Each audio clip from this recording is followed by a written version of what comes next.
गुरुर्ब्रह्मा गुरुर्विष्णुः गुरुर्देवो महेश्वरः गुरुसाक्षात् परब्रह्मः तस्मै श्री गुरवे नमः। अखण्डमण्डलाकारम् व्याप्तं येन चराचरम् यत्पदं दर्शितं येन तस्मै श्री गुरवे नमः। ॐ भूर्भुवः स्वः ह्रीं श्रीं क्लीं तत्सवितुर्वरेण्यं भर्गो देवस्य धीमहि धियो यो न प्रचोदयात्। ह्रीं श्रीं क्लीं कैलह्रीं हसकहलह्रीं सकलह्रीं श्रीं।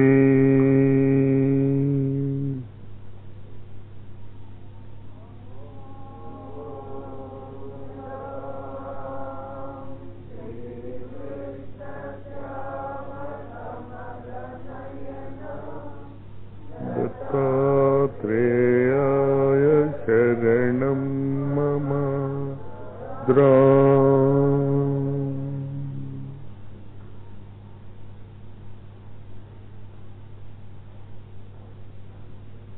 ఆధ్యాత్మిక జీవితము గురువుల జీవితము. మనం ఎలా జీవించాలి అనేది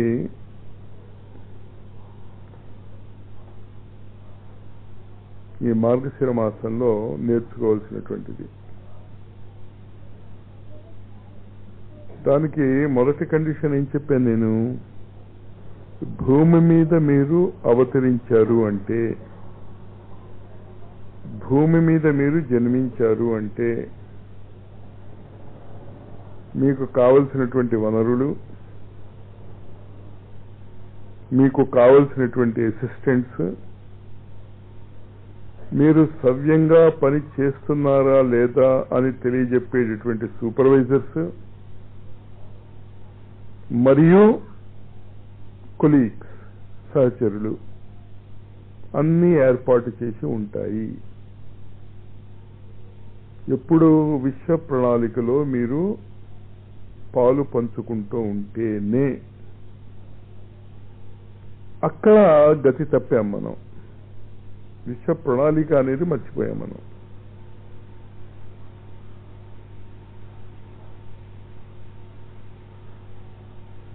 నిన్న సాయంత్రం పుస్తకం తిరిగేస్తూ ఉంటే రానున్న 1,78,000 సంవత్సరాల వరకు ప్రణాళిక నాకు కనిపించింది. రానున్న మనిషి భూమి మీద ఆవిర్భవించి 1,95,00,000 సంవత్సరాలు అయిందని ఒక లెక్క. రానున్న 1,78,000 సంవత్సరాల వరకు ప్రణాళిక ఉంది అంటే ఇప్పుడు మీరు ఎక్కడున్నట్టు? ఖచ్చితంగా మధ్యలో ఉన్నారు. కొంచెం అటు ఇటు లక్షల సంవత్సరాలలో వందల పెద్ద లెక్కలోకి రావు. అదేగా మనం ఎప్పుడు చెప్పుకుంటూ ఉంటాం, మధ్యలో ఉన్నాం మనం, సంధి కాలంలో ఉన్నాము. అంచేత ఒక్క రోజులో 4000 AD నుంచి ఎక్కడికి జంప్ చేశాం మనం? 1,78,000 ADకి. ఇది ఎందుకు చెప్తున్నాను అంటే గురువుల యొక్క ప్రణాళిక అంత దూరం వరకు వ్యాపించి ఉంటుంది. అంతవరకు ఎందుకు ఇచ్చారు అంటే మనం అంతవరకే అవగాహన చేసుకునే స్థితిలో ఉన్నాం ప్రస్తుతం. మనం ప్రస్తుతం మనకి ఇంకా తెలియదుగా, సంవత్సరాలు అవుతే మనం లెక్క పెడుతున్నాం. కానీ ఈ 1,95 సంవత్సరాల నుంచి 1,95,00,000 సంవత్సరాల నుంచి ఏం పరిణామ క్రమంలో మార్పులు వచ్చాయి ముందు అది తెలియాలి మీకు. రీసెర్చ్ చేస్తున్నప్పుడు లిటరేచర్ సర్వే అని ఒకటి ఉంటుంది. అంటే ఇదివరకు ఇంకోటి చేసేసింది మీరు చేయకుండా, లేకపోతే మీకు డిగ్రీ రాదు. 3 గంటలు మీరు పనిచేసి 3 సంవత్సరాలు మీరు పనిచేసి ఇంకోటి చేసిందేదో మీరు చేస్తే ఏమవుతుంది? డిగ్రీ రాదు మీకు. లిటరేచర్ సర్వే అంటే ఈ 1,95,00,000 సంవత్సరాలలో ఏ మనిషి ఎప్పుడైనా ఏదైనా చేసి ఉంటే మీరు మళ్ళీ తిరిగి అదే చేస్తే మీ బ్రతుకు వృధా.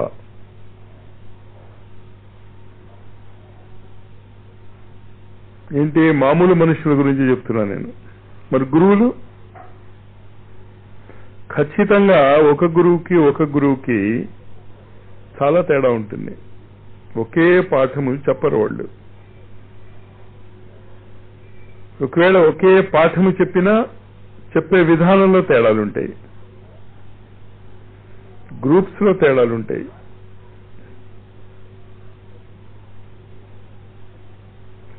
ఇది మీరు చాలా జాగ్రత్తగా అవగాహన చేసుకోవాలి. కానీ ఇందులో మీరు చేయాల్సింది ఏంటని మీరేం చేయక్కర్లే. రిపీటెడ్ గా దాన్ని అర్థం చేసుకోండి. మీరు ఏమీ చేయక్కర్లే. అన్ని వనరులు సమకూర్చబడి ఉంటాయి. ఏం వనరులు సమకూర్చబడి ఉంటాయి? మీ కింద పనిచేసేవాళ్ళు, నీ పనిని సవరించేటటువంటి సూపర్వైజర్స్, ప్లస్ నీ యొక్క కొలీగ్స్. అంచేత ఈ సమాజంలో మీరు గుర్తించాల్సింది అది. కొలీగ్స్ ఎవరు, సూపర్వైజర్స్ ఎవరు, ప్లస్ ఎవరికి మీరు హెల్ప్ చేయాలి. మీరు ఎవరికి హెల్ప్ చేయాలి? మీ కిందన ఎవరు పనిచేస్తున్నారు?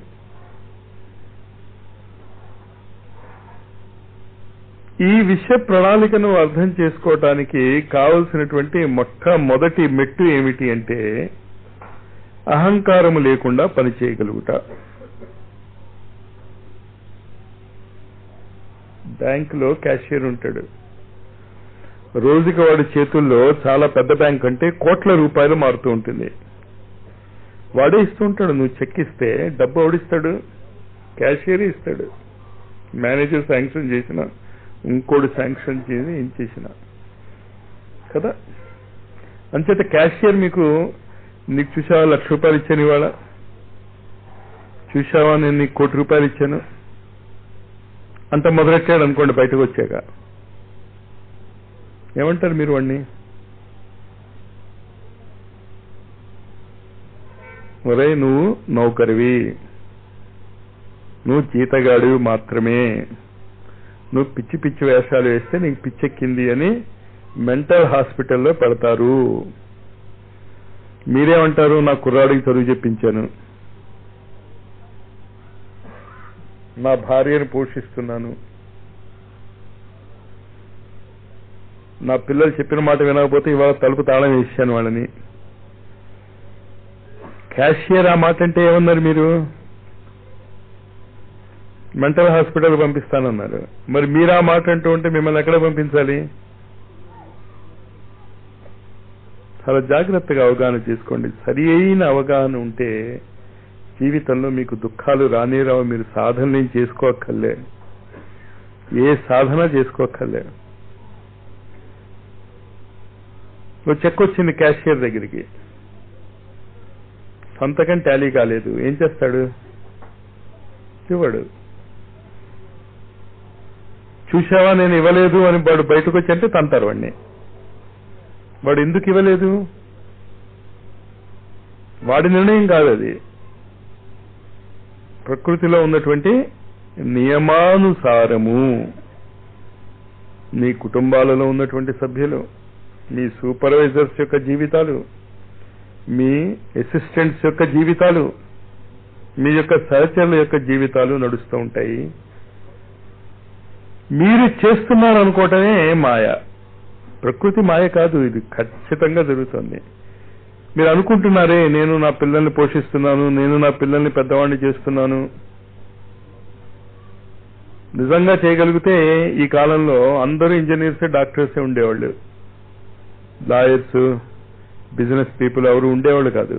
ఇంకేంటే ఇంటర్మీడియట్ దగ్గర నుంచి ప్రతి తల్లి తండ్రి ఏం కోరుకుంటాడు? అంతేగా. మరి వాళ్ళకి నిజంగా అంత దమ్ము ఉండి ఉంటే మీరేం చేయలేరు. కానీ ఏం చేయగలరు? ఉన్నదానికి నీరు పోసి పెంచి పెద్ద చేయగలరు. దాన్నే గురుదేవులు ఏమని చెప్తూ ఉంటారు? నువ్వు ఒక తోటమాలివి మాత్రమే. ఏ తోటమాలివి? విశ్వ ఉద్యానవనములో. నీకు అప్పచెప్పిన పని ఏంటి? నీ కుటుంబ సభ్యులకి నీరు పోయి, తిండి పెట్టు, బట్టలియ్యి, నీడయ్యి. ఆ తర్వాత ఏమవుతుందో నీ బాధ్యత కాదు. ఆ సింపుల్ ట్రూత్ మీకు అర్థమైపోతే ముందు మీరు ఇప్పుడు ఉన్నటువంటి పిచ్చి పిచ్చి బాధలలోంచి బయటపడతారు. ముందు ఆ మానసిక స్థితిని చాలా స్పష్టంగా అర్థం చేసుకోండి. శారదామాత రామకృష్ణ పరమహంస యొక్క భార్య.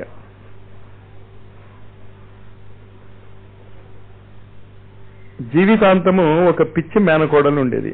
మేనకోడలు ఏదో నాకు కరెక్ట్గా రిలేషన్షిప్ గుర్తులేదు. విసిగించి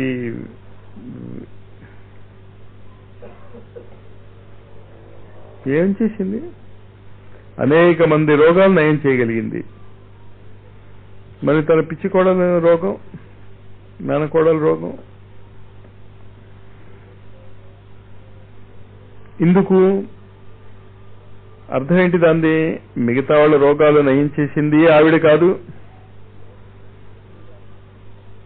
ఈ రోగం నయం కాలేదే, అది కూడా ఆవిడది కాదు. ఆవిడకు ఒక రోల్ ఉంది. ప్రకృతిలో కొన్ని రుణానుబంధాలు ఉన్నాయి.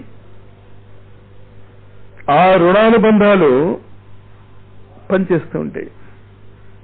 రుణానుబంధము తీరిపోయిన మరుక్షణము మీరు ఎంత ప్రేమించేటటువంటి వ్యక్తి అయినా మిమ్మల్ని వదిలేసి వెళ్ళిపోతాడు. భౌతికంగానూ వదిలేయవచ్చు పైకి వెళ్ళిపోయి, లేదా ఏదో చిన్న కారణంతో తగులాట వస్తుంది. నీ మొహం చూడను అంటే నీ మొహం చూడను అనుకుంటాం. అమ్మయ్య అనుకుంటే, రుణానుబంధం పోయింది అనుకుంటే మీరు చాలా ఆనందంగా జీవిస్తారు. 100 చెట్లు కాపాడమని తోటమాలి ఉద్యోగం ఇచ్చారనుకోండి, అందులో ఈ 5 చెట్లు నువ్వు చూడక్కర్లేదులే అన్నాడు అనుకోండి, అప్పుడు ఎలా అనిపిస్తుంది మీకు? మరి పోతే ఎందుకు అంత బాధ? ఈ మానసిక స్థితి మీకు రానంత వరకు రాబోయే మాసాన్ని రేపటి నుంచి దాన్ని మీరు ఉపయోగించుకోలేరు. ఈ మానసిక స్థితిని మీరు బలవంతంగా తీసుకురావాలి. ఇది వైరాగ్యం కాదు, ఇది ఫ్యాక్ట్స్ ఆఫ్ నేచర్. ఎట్టి పరిస్థితుల్లోనూ మీ రుణానుబంధం నుంచి మీరు తప్పించుకోలేరు. వెంకయ్య స్వామి గురించి అనేక సార్లు చెప్తూ ఉంటాను కదా, ఎన్ని అద్భుతమైనటువంటి రోగాలు నివారణ చేశాడు ఆయన, తెలుసుగా మీకు. కానీ ఆయన స్వయంగా ఎన్నేళ్లు కాళ్ళు లేవు ఆయనకి. తన శక్తిని దానికి ఉపయోగించుకోలేదు. ఇంకోళ్ళు మందు వేస్తామంటే మందు వేయించుకోలేదు. ఏమన్నాడు? కిందటి జన్మలో కావాలని నేను ఒక ఆవు యొక్క కాలు విరక్కొట్టాను. మందు వేసుకుని ఇప్పుడు నేను దాన్ని తగ్గించుకుంటే నెక్స్ట్ బర్త్ లో ఆ జన్మాంతం కుంటివాడిగా నేను జన్మించాల్సి వస్తుంది. ఎందుకు ఆ పిచ్చి?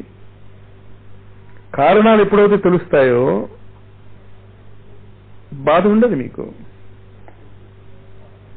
మీకందరికీ ఒక పెద్ద నమ్మకం ఏంటంటే మీరేం తప్పులు చేయలేదని.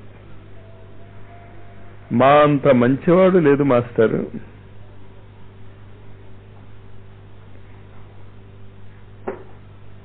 నాకు ఇన్ని కష్టాలు వచ్చి పడ్డాయి. ఏంటి కష్టాలు వచ్చి పడ్డాయి? 40 లక్షల రూపాయలు వస్తాయనుకుంటే 20 లక్షలే వచ్చాయి లాభాలు. మీకు ఉన్నటువంటి 90% కష్టాలు ఇంతే. పక్కింటి వాడి కొడుకు ఇంజనీర్ అయిపోయాడు, నా కొడుకు ఇంజనీర్ కాలేదు, అది పెద్ద కష్టం మీకు. పక్కింటి వాళ్ళ అమ్మాయి పెళ్ళైపోయింది, మా అమ్మాయి పెళ్ళవలేదు, అది కష్టం. పక్క వాళ్ళు అడగకపోతే అసలు మీరు పట్టించుకోరు. 90% పీపుల్ నా దగ్గరికి వచ్చి ఏం చెప్తారంటే పక్కింటి వాళ్ళు అడుగుతున్నారు మాస్టర్, లేకపోతే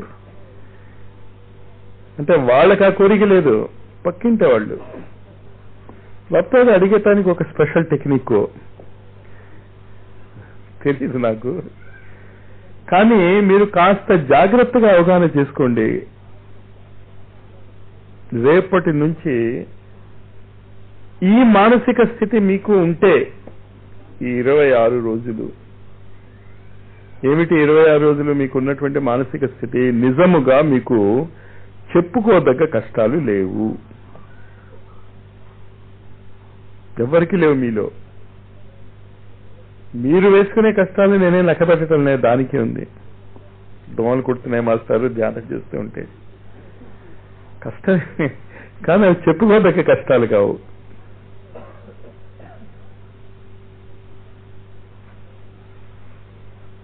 కష్టాలు లేనటువంటి మీరు ఈ 26 రోజులు ఒక తీవ్ర ప్రయత్నము చేయలేరా? ఏం తీవ్ర ప్రయత్నం చేయమంటున్నాను? ఈ 26 రోజులు, ఈ 24 రోజులు మిమ్మల్ని మీరు మర్చిపోండి. ఇక్కడున్నప్పుడు ఎదుటి వాడిలో తప్పులు వెతక్కండి.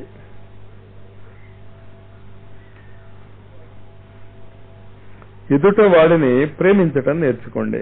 ఇంచేత రేపు పొద్దున్న నుంచి ఇంకో ధ్యానము మనం కలుపుకోవాల్సి వస్తుంది, ప్రేమ. అదే మీరు తప్పనిసరిగా చెయ్యాలి. 2 పూట్ల టైమింగ్స్ మీరే నిర్ణయించుకోండి. ఎప్పుడు మీరు ఖాళీగా ఉంటారో చూసుకుని కూర్చుని చేయకండి, దాన్ని ఏదో పని చేస్తూ చేయండి. అంతేనా? ఊడుస్తాను చదువుకుంటూ మాత్రం చేయకండి. అంటే ఏంటి? మెకానికల్ గా చేయగలిగేటటువంటి పనులు ఉంటాయి కదా, ఆ మెకానికల్ గా చేసేటటువంటి పనులతో పాటు క్లబ్ చేయండి. నా కోరిక ఏంటి? ప్రేమ లాంటి మహత్తరమైనటువంటి టాపిక్ మీద మీరు ధ్యానం చేస్తూ కూడా మామూలుగా పనులు చేసుకోగలరు అని మీకే తెలుస్తుంది. లేకపోతే అది ప్లే చేస్తూ ఉండండి, పనులు చేసుకోండి, క్యాసెట్ పెట్టేసేయండి, వింటూ ఉండండి. మనసులో ఇంకో ఆలోచన రానివ్వకండి. అసలు అదొక్కటి చాలు మీ జీవితాన్ని మార్చేయటానికి.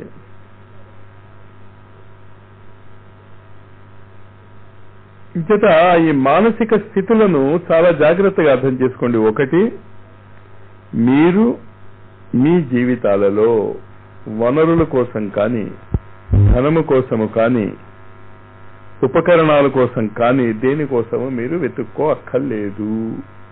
ఎప్పుడు విశ్వ ప్రణాళికలో భాగంగా ఉంటే. విశ్వ ప్రణాళికలో భాగంగా లేకపోతే మీరు ఎంత సంపాదించినా తృప్తి ఉండదు, ఆనందం ఉండదు. అదే నేను పొద్దున చెప్పింది. నేను విశ్వ ప్రణాళికలో భాగంగా మీరు జీవించటం మొదలెట్టేస్తే అన్ని వనరులు మీ దగ్గరికి వచ్చేస్తాయి. రాలేదు అంటే విశ్వ ప్రణాళికలోని ఏదో ఒక భాగాన్ని మీరు మిస్ అయ్యారు. ఆలోచించుకోండి. అది ఆ ధైర్యం మీకు కావాలి. సమాజం ఏం చెప్తోంది, తల్లిదండ్రులు ఏం చెప్తున్నారు, గురువులు ఏం చెప్తున్నారు. గురువులు అంటే స్పిరిచువల్ టీచర్స్ గురించి నేను చెప్పటంలే, బాహ్య జగత్తులో ఉన్నటువంటి టీచర్స్. చాలా ధైర్యం కావాలి మీకు ఈ నిర్ణయం తీసుకోవటానికి. అంచేతే నయమాత్మ బలహీనేన లభ్యతే. బలహీనులకు ఆత్మజ్ఞానం ఎలా వస్తుంది? రాదు. పిరికి వాళ్ళకి రాదు, బాధ్యతలు వదిలేసి పారిపోయే వాళ్ళకి రాదు, కాపురుషులకి రాదు. క్షుద్రం హృదయ దౌర్బల్యం త్యక్తోత్తిష్ట పరంతప. ఆ హృదయంలోని ఆ బలహీనతలను పోగొట్టుకోవాలి. మరి ఈ విశ్వ ప్రణాళిక పని ఇక్కడికే వచ్చి చేయాలా? విశ్వములో మీరు ఉంటే చాలు. విశ్వములో మీరు ఎక్కడుంటే ఉండగలరు? ఎక్కడుంటే అక్కడ. మీరు ఇక్కడికే వచ్చి, కానీ ఇక్కడికి వచ్చి నేర్చుకోవటానికి వీలు ఎక్కువ ఉంటుంది, అంతకంటే ఇంకేం లేదు. నేర్చుకోదలుచుకుంటే ఇక్కడే నేర్చుకోవాలని లేదు. అందుకు నేర్చుకోదలుచుకుంటే నా ఉద్దేశం ఇంకో చోట మీకు దొరకదని కాదు. థియోసాఫికల్ సొసైటీలో అద్భుతంగా దీని గురించి ఉంది. మెహర్ బాబా అద్భుతంగా దీని గురించి చెప్పాడు. అరవిందో అద్భుతంగా దీని గురించి చెప్పాడు. భాగవతము, రామాయణము, మహాభారతము ఇదంతా విశ్వ ప్రణాళికలోని మ్యాప్సే. ఆ మ్యాప్ను పట్టుకుని మీరు ఎక్కడున్నారో తెలుసుకోవచ్చు. వనరులు నా దగ్గర ఉన్నాయా లేదా అన్న చింత ముందు మీరు మర్చిపోవాలి.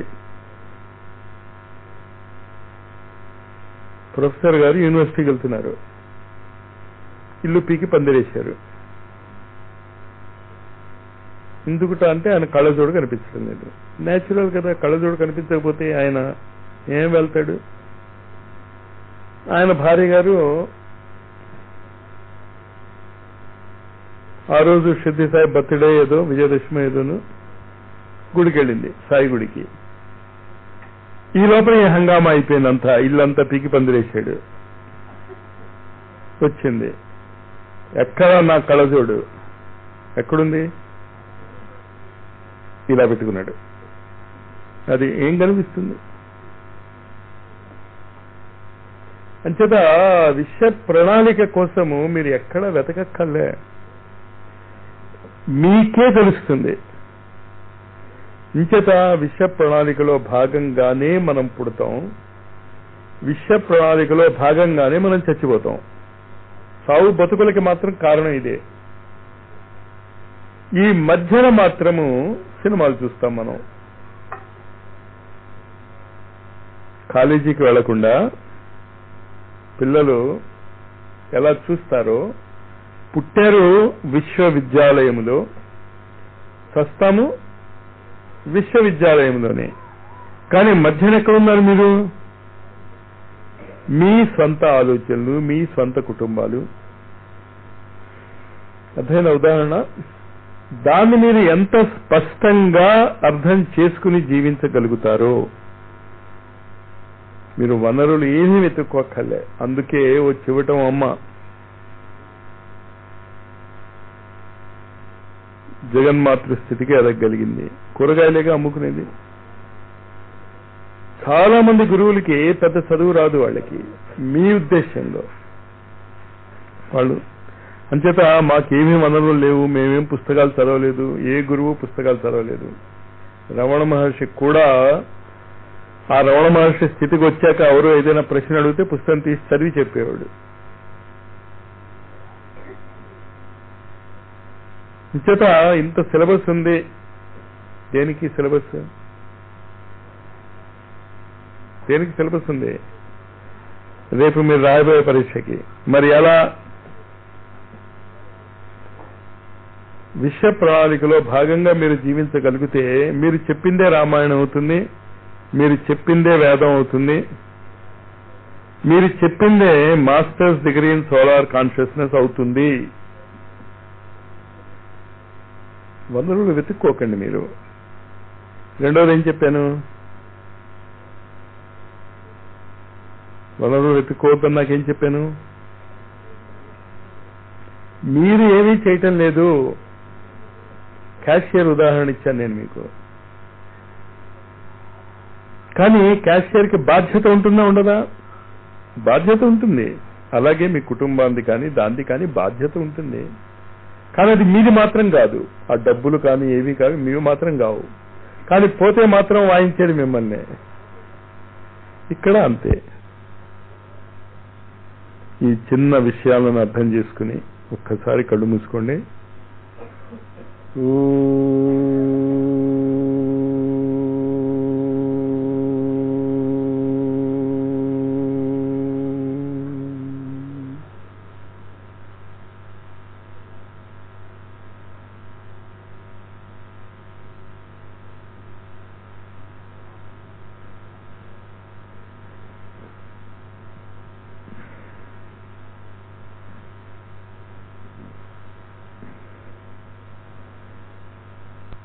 Yeah.